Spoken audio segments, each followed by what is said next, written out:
سلام دوستان عزیزم، امیدوارم هر کجا که هستید حالتون عالی باشه. بریم با هم برای درست کردن این شل زرد خوشمزه و خوشاب و رنگمون که واقعا عطر و طعم عالی داره. قبل از معرفی مواد اولیه یه نکته رو یادآوری کنم. از هر وسیله‌ای که به عنوان پیمانه استفاده می کنید همه موادتون رو با همون اندازه گیری کنید. من از این لیوان به عنوان پیمانه استفاده کردم. خب مواد لازم: برنج 1 لیوان. بهتره از برنج نیمدانه ایرانی استفاده بشه، ولی اگر برنج نیمدانه در دسترستون نبود از هر برنجی غیر از برنج هندی و پاکستانی میتونید استفاده کنید. شکر 1.5 لیوان. میزان شکر 1.5 تا 2 برابر میزان برنج هست. من از 1.5 لیوان شکر استفاده کردم، اما اگر کم شیرین دوست دارید که شل زردتون باشه از نصف لیوان شکر هم میتونید استفاده کنید. آب 8 لیوان. میزان آب هم 6 تا 8 برابر میزان برنج هست. باز هم به نوع برنج بستگی داره. حداقل 6 و حد اکثر 8 لیوان برای هر لیوان برنج نیمدونه استفاده میشه، ولی من از همون 8 لیوان استفاده میکنم که دیگه موقع کار و واسط پخت دیگه نیازی به اضافه کردن آب نداشته باشم. گلاب نصف لیوان. زعفرون دم کرده غلیظ. کره 50 گرم. هل 1 عدد و 1 تیکه چوب دارچین. خلال پسته و خلال بادوم به میزان لازم. قابلمه رو روی حرارت قرار میدیم. برنج رو داخلش میریزم. اگر از شب قبل خیس نکردین حداقل 1 ساعت برنج رو خیس باید بکنید.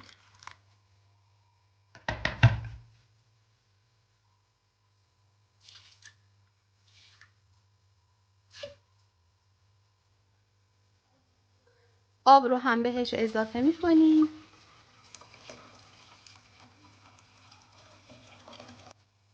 حرارت رو زیاد میکنیم تا برنج به جوش بیاد.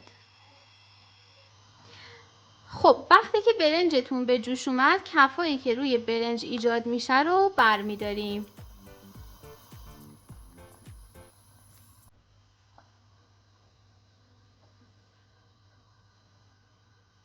این کفا اگه داخلشون بمونن آشمون رو تیره میکنن.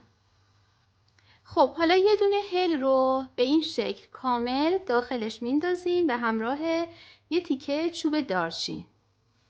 حالا حرارت زیر قابلمه رو ملایم میکنیم.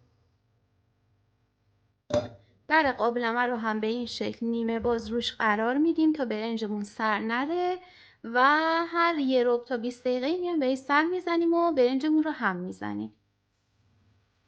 الان 45 دقیقه از زمان پخت برنج من گذشته. برنج به اصطلاح به این شکل شکفته شده. البته این تایم باز هم بستگی به نوع برنجتون داره. الان هل و دارچین رو من از داخلش برمیدارم.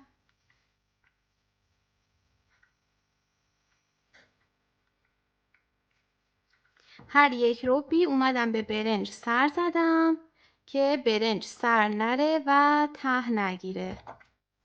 ببینید الان دیگه داخل برنجم آبی نیستش و قشنگ آبش کشیده شده و در حین پخت هم اصلا دیگه بهش آب اضافه نکردم.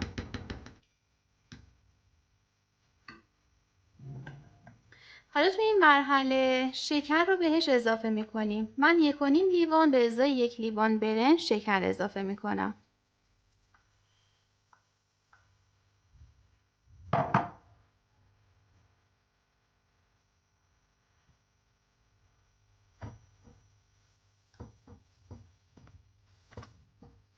اگه دیدین غلظت برنجتون زیاده اصلا نگران نباشید، چون خود شکر وقتی که حل بشه آب میندازه.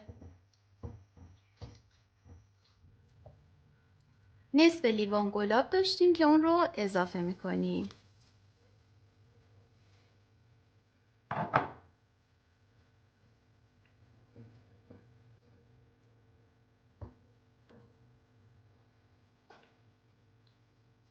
یه سر انگشت نمک هم داخل آشمون میریزیم. حالا نوبت اضافه کردن خلال بادوم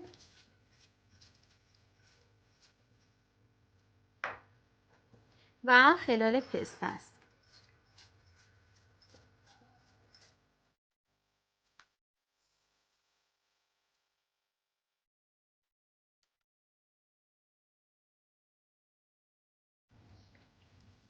برای عطر و طعم بهتر شل زردمون 50 گرم کره هم بهش اضافه میکنیم.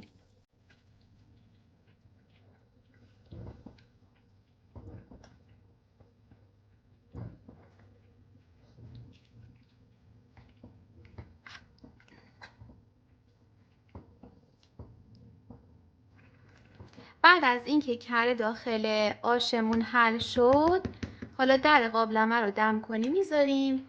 برای 30 دقیقه دیگه اجازه میدیم روی حرارت ملایم بجوشه و بعد زعفرون رو بهش اضافه میکنیم. خب نیم ساعت گذشته، شل زردمون رو چک میکنیم.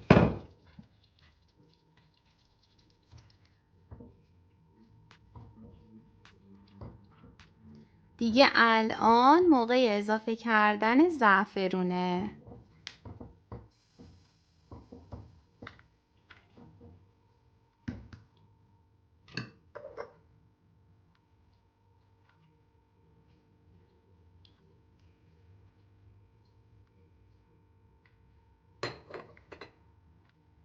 سعی کنید از زعفرون دم شده غلیظ استفاده کنید. من از یه مقدار زعفرون نکوبیده هم داخل آشم استفاده می کنم.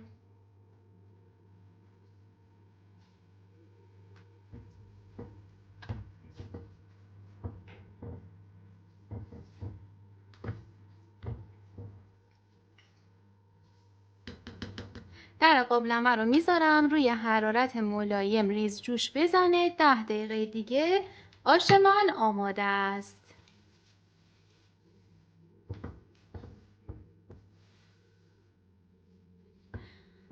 خب شل زرد من دیگه آماده است.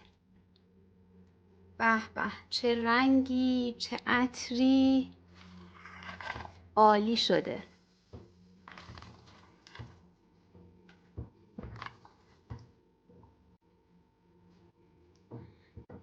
میبینید غلظت آشتون باید این شکلی باشه.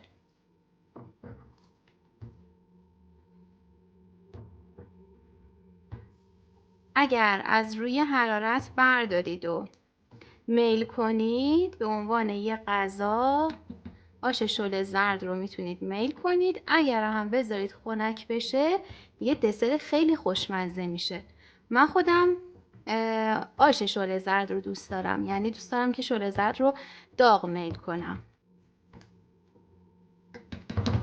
سفره هاتون پربرکت و جای همه دوستان سبز.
ممنونم از اینکه تا انتهای ویدیو همراه من بودید. من معصومه هستم و اگر این آموزش رو دوست داشتین خوشحال میشم که ویدیو رو لایک کنید و برای دیدن آموزش‌های بیشتر کانال آشپزی من رو سابسکرایب کنید. سپاسگزارم.